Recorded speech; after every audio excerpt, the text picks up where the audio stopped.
با زیاد گردیدن توجه حکومت مملکت شرایط خدمت در قسم‌های نظامی بهتر گردیده تشکیل چرابینی‌ها در روزهای تجلیل جشن و فرهمندی سربازان و افسران را دوچند می‌گرداند. در ادامه سیاست سازنده راهبریت دولت و حکومت مملکت از جانب اویلای ستارов از دهه خیرمنک شهر حصار بخشیده به 26 سالگی تأسیس‌یابی کمیته حالات فوق‌العاده و مدافع گراجدانی نزد حکومت جمهوری تاجیکستان و سربازان قسم حربی 45045 کمک رسانیده شد. کمک رسانیده شده به مقدار ضروری از آرد و روغن، شکر و برنج و دیگر مواد غذایی عبارت بود. این تدبیر مهم علاقه مراتب چندم است که از طرف اویلای ستارов عملی کرده می شود.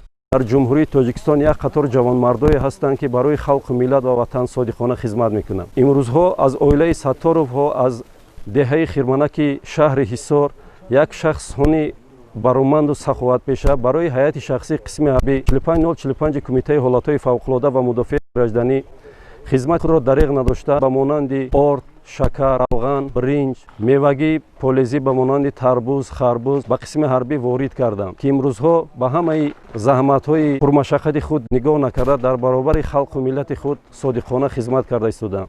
سال تا سال شرایط خدمت در صف قواهای مسلح جمهوری تاجیکستان بهتر گردیده جوانان با ننگ و ناموس برای حمایت مرز و بوم وطن به صف ارتش ملی شامل میشوند. همه این از توجه پیوسته حکومت جمهوری تاجیکستان نسبت به حامیان مرز و بوم تاجیکستان صاحب استقلال گواهی میدهد.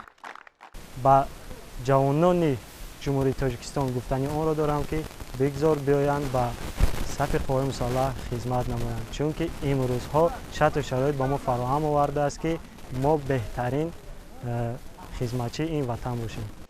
حکومت جمهوری تاجیکستان برای بهسازی وضع خدمت در قسم‌های نظامی مملکت پیوسته غمخواری ظاهر می‌نماید. در این برابر نفران سخاوتپیشه نیز در پیروی از اقدام‌های بشردوستانه حکومت مملکت در عرفه عید و جشن‌ها به قسم‌های نظامی کمک می‌رسانند. اجرای هدایت‌های راهبریت دولت و حکومت مملکت از طرف اویلای ستارов امکان فراهم آورد که فرهمندی و حس خویشتن‌شناسی سربازان و افسران دوچند شود. من بعد نیز همین گونه تدبیرها از جانب این اویلا عملی کرده می‌شود.